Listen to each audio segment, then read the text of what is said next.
அம்மா இது வந்து பார்த்தா அம்மானு ஓடியாந்துருக்காங்க. இது பிஸ்கட் ஏதோ வாங்கிட்டு வர்ற ஆளு.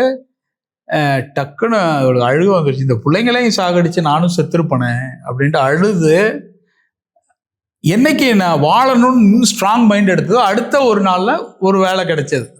அதே மாதிரி ஒரு நல்ல ஹவுஸ் ஓனர் ஓரளவு டீசெண்டாக அங்கேயே ஷிஃப்ட் ஆகி கிடைச்சாரு. கிட்டத்தட்ட 3 வருஷம் ஆச்சு சார். நல்லா இருக்கேன். Only this episode. அதுக்கு முன்னாடி கதை எனக்கு தெரியாது. அதுக்கு பின்னாடி நான் பார்க்கவும் இல்லை. அந்த ஒரே ஒரு போர்ஷன், அந்த அவங்களோட அந்த உரையாடலும் அந்த இதுவும் எனக்கு என் உயிரில் நான் என் குழந்தையக்குள்ள எனக்கு என்ன ரைட்ஸ் இருந்தது? நான் சாகலாம், ஆனால் எனக்கு என்ன பையனா உங்களுக்கு எப்படி விட்டுட்டு போகிறது அப்படிங்கும்போது எனக்கு அப்படியே பெரிய ஐ ஓப்பனிங்காக இருந்தது. அப்படின்னு சொல்லிட்டு இப்போ நல்லா இருக்கேன். சூப்பர், நல்லா இருக்கீங்களா நீங்கள்? இது அப்போ நான் சொன்னேன், இது விகடனில் நீங்கள் நல்லா சொன்னீங்கன்னா பல பெண்களும் பார்ப்பாங்கல்ல, புரியுமேன்னு சொன்னேன். ஏன்னா ஆனந்த விகடன் தான் அது ப்ரொடக்ஷன் தயார் சார். உண்மையிலே யாருக்கும் சொல்லணும், உங்களுக்கு சொல்லணும்னு தான் சார் நினச்சேன்.